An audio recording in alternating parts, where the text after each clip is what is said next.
बेटे दल प्रणाली में आज हमारा क्वेश्चन है लेसन में द्विदलीय प्रणाली का अर्थ क्या है और उसके हमने गुण लिखने हैं। बेटे जो दल प्रणाली है उसके 3 प्रकार होते हैं पार्टी सिस्टम में।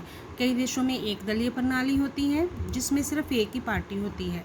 कई देशों में द्विदलीय प्रणाली होती है जिसमें 2 पार्टियां होती हैं जो मेन होती हैं। इसके अलावा जो दूसरी पार्टियां होती हैं 1-2 उनका कोई महत्व नहीं होता। तीसरी पार्टी सिस्टम में तीसरी पार्टी है प्रकार उसकी काइंड है वो है बहुदलीय प्रणाली मल्टी पार्टी सिस्टम जो इंडिया में है जिसमें बहुत सी पार्टियां होती हैं। आज हम सबसे पहले करने लगे हैं द्विदलीय प्रणाली किसे कहते हैं। द्विदलीय देखिए इसके नाम से पता चलता है कि द्विद्वत मतलब दो दल होते हैं जिसमें जिन देशों में 2 ही महत्वपूर्ण और प्रभावशाली राजनीतिक दल होते हैं कहा जाता है कि वहाँ पर द्विदलीय प्रणाली है। मतलब इसका ये अर्थ नहीं हमें लेना चाहिए बेटा कि उन देशों में कोई और दल होता ही नहीं।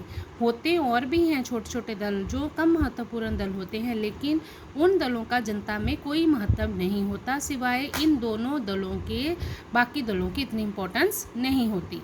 द्विदलीय प्रणाली किन 2 देशों में है? 2 देशों में है, इंग्लैंड और अमेरिका जो मेन कंट्रीज़ हैं जो इंग्लैंड है और अमेरिका। इंग्लैंड में जो 2 दल हैं, एक है श्रमिक दल जिसे इंग्लिश में कहते हैं लेबर पार्टी और दूसरा है अनुदार दल जिसे इंग्लिश में कहते हैं कंजर्वेटिव पार्टी। मतलब इंग्लैंड के 2 दल हैं, श्रमिक दल और अनुदार दल, लेबर पार्टी और कंजर्वेटिव पार्टी। इसी तरह अमेरिका के भी 2 दल हैं, एक है डेमोक्रेटिक पार्टी और दूसरी है रिपब्लिकन पार्टी। ठीक है, अब हमने करना है इस प्रणाली के गुण। द्विदलीय प्रणाली वो प्रणाली होती है बेटा जिसमें 2 पार्टियां होती हैं। ठीक है, और कौन से 2 देश हैं? इंग्लैंड और अमेरिका। 2 नंबर में क्वेश्चन आ जाता होता है, ये पूछा जाता है कि द्विदलीय प्रणाली के 2 देशों के नाम बताएं, तो वो इंग्लैंड और अमेरिका है। अब इसके प्रणाली के गुण क्या हैं? सबसे पहला इसका गुण है कि सरकार बनाना आसान होता है, easy to form the government. क्यों? क्योंकि बेटे इसमें क्या है कि 2 ही दल है, जिस दल को बहुमत मिलेगा नेचुरल है वही दल सरकार बनाएगा। और जब 2 ही पार्टियां होती हैं ना बेटा तो वोटें डिवाइड नहीं होती। पता है कि 2 ही हमारे सामने ऑप्शन है, या तो हम इसको वोट डालें तो या दूसरे को, तो फिर जो है एक पार्टी को बहुमत मिल ही जाता है। बहुमत मतलब मैक्सिमम वोट्स मिल ही जाती है, इसलिए इजीली सरकार जो है वो बन जाती है। दूसरा है इसका गुण वैकल्पिक सरकार भी तुरंत बन जाती है। कई बार क्या होता है बेटे, एक सरकार जो अभी चल रही है शासन सत्ता जो शासक दल है वो सत्ता में जो होता है अचानक रिज़ाइन दे देता है या किसी कारण उसे अपना पद छोड़ना पड़ता है, तो उसी समय हमें पता होता है कि नेचुरल जब एक दल नहीं रहा सत्ता में तो विरोधी दल ही सरकार बनाएगा। तो अल्टरनेटिव गवर्नमेंट का ऑप्शन हमारे पास इस प्रणाली में होता है।